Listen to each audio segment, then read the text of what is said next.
Hi வணக்கம். எல்லோரும் நல்லா இருக்கீங்களா? இந்த கோலத்தை பார்த்து நீங்களும் அதே மாதிரி போடுங்க.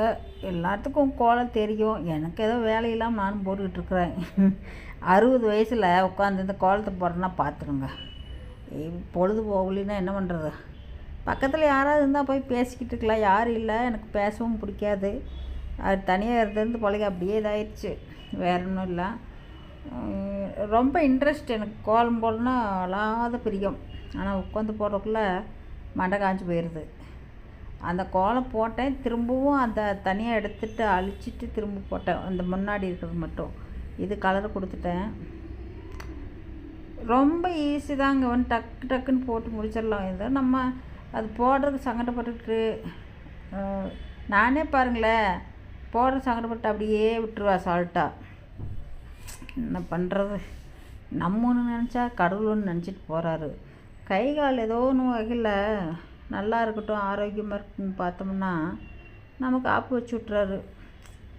என்ன பண்ணுற? இந்த கந்தசாமி ராமாத்தா அவங்கள போட சொன்னால் அவங்க போட மாட்டேங்கிறாங்க. ஒரு சின்ன சின்ன பிள்ளைங்க தான் அவளுங்க போட மாட்டேங்கிறாங்க. என்னங்க பண்ணுறது? யாரையும் சொல்லி என்ன குத்தம்? ஒன்றும் பண்ண முடியாது. நானும் எவ்வளவோ தூரெல்லாம் பார்த்து பண்ணிவிட்டு கப்பு சுப்புன்னு அடங்கிக்கிட்டேன். ஏன்டா இந்த பம்பு அப்படின்ட்டு பேசாமல் இருந்துக்கிட்டாங்க. யாருக்கிட்ட சொல்லி எதுவும் கேட்க மாட்டேங்கிறாங்க. நம்ம நினைக்கிற மாதிரி நடக்கிறதும் இல்லை.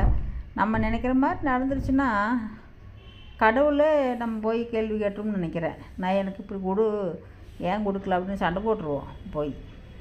அந்த மாதிரி தாங்க இருக்குது. கடவுளை அதுக்கு சாமி மௌனமாக இருந்துக்கிறாரு. என்ன பரம் கேட்டாலும் சரி, நீ என்ன கேட்டாலும் சரி அப்படின்னு அமைதியாக வந்து உட்காந்துக்கிறாரு. நம்மளும் அப்படியே அமைதியாக போய்க்கலாம். யாரையும் கேட்க வேண்டாம், யாரையும் பண்ண வேண்டாம். நம்மளால் முடியுதா செய்யலாம், இல்லைன்னா ரோட்டில் போய் உட்காந்து பார்த்து வேடிக்கை பார்த்துக்கலாம்.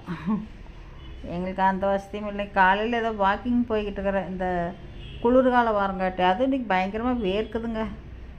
அங்கே வாக்கிங் போனால் கூட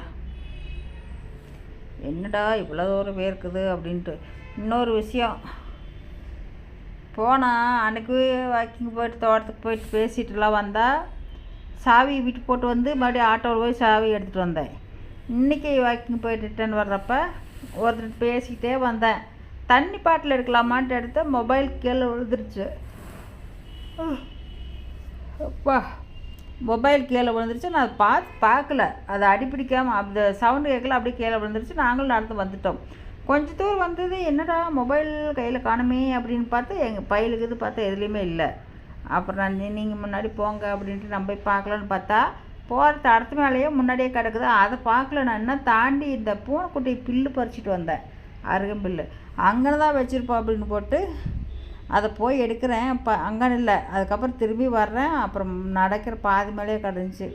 சரி பரவாயில்லடா, ஏதோ ஒரு வகையில் நல்லதுன்னு நினச்சிட்டு கம்முன்னு வந்துட்டேன். இந்த கோலம் பிடிச்சிருந்துச்சுன்னா கமெண்ட் பண்ணுங்கள், சப்ஸ்கிரைப் பண்ணுங்கள், சப்போர்ட் பண்ணுங்கள், லைக் போடுங்க. நல்லா இல்லைன்னா பிடிச்சி நல்லா மங்கு திட்டுங்க, கழுவி ஊற்றுங்க. நன்றி, வணக்கம், பாய்.